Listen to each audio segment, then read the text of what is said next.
अब वाल्मीकि जी तीसरे स्थान का वर्णन कर रहे हैं भगवान के समक्ष।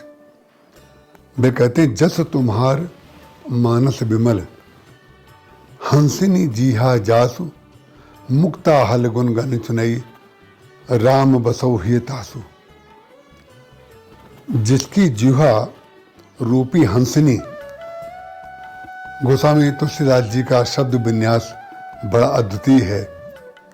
उन्होंने यहाँ पर हंस ना कह करके हंसनी कहा, क्योंकि जिह्वा जो होती है वो स्त्री लिंग शब्द है, इसलिए उन्होंने हंस ना कह करके हंसनी कहा।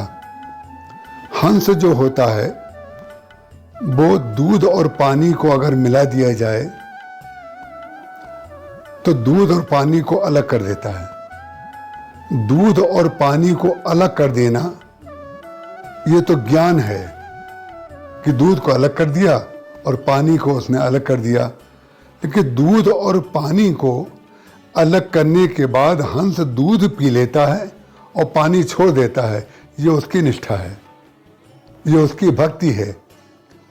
तो गोस्वामी तुलसीदास जी महाराज कह रहे हैं कि वाल्मीकि जी ने भगवान राम से कहा, जिनकी जिह्वा केवल भगवान राम के गुणों को ही गाती है और संसार के किसी गुण को गाने में उसकी कोई इच्छा नहीं है, केवल भगवान के गुणों के जो मोती हैं उनको चुन लेती है, मोती मोती ले लेती है और सीप को छोड़ देती है।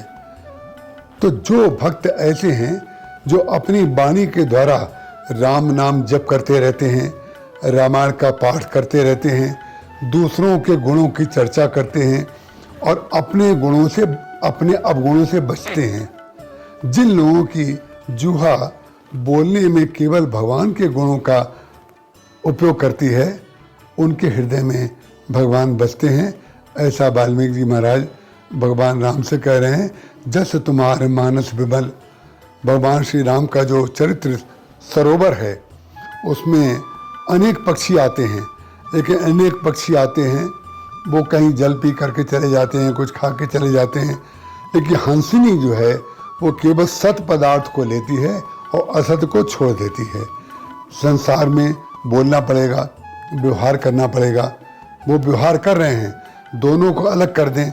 जब चिंतन करें तो उस समय दोनों को अलग कर दें, उनका विभाग कर दें, असत को छोड़ दें और भगवान के जो गुण रूपी जो मोती हैं उनको हम चुन लें। जस तुम्हार मानस विमल, हंसनी जिहा जासु, मुक्ता हल गुण गन चुनई, राम बसौ हिय तासु। ये तीसरे प्रकार के भक्त का वर्णन है।